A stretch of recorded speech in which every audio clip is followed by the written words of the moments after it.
आपला भारत देश जगात सर्वाधिक तरुणांचा देश म्हणून ओळखला जातोय. सोबतच या देशात वृद्धाश्रमांच्या संख्येतही मोठी वाढ होत आहे. आज तरुण असलेला भारतीय पुढील 20 वर्षात वृद्धत्वाकडे झुकलेला असेल. आपल्याला वृद्धाश्रमांच्या संख्येत वाढ करायची नाही आहे.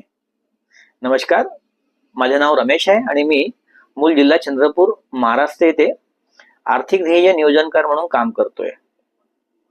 आर्थिक आरोग्य तपासणी मोहिमेच्या माध्यमातून मी लोकांना त्यांच्या भविष्यातील आर्थिक गरजांसाठी योग्य आर्थिक गुंतवणूक, आर्थिक योजना सांगण्याचा प्रयत्न करतोय, मार्गदर्शन करतोय. या व्हिडिओतील विषयांवर आपली सहमती असेल आणि आपल्याला हे आर्थिक नियोजन करायचे आहे, आर्थिक आरोग्य तपासणी करून घ्यायची असेल तर खाली दिलेल्या माझ्या नंबरवर आपण कॉल करू शकता अथवा मेसेज करून माझा वेळ निश्चित करू शकता, बुक करू शकता आणि हा व्हिडिओ पुढे फॉरवर्ड करू शकता.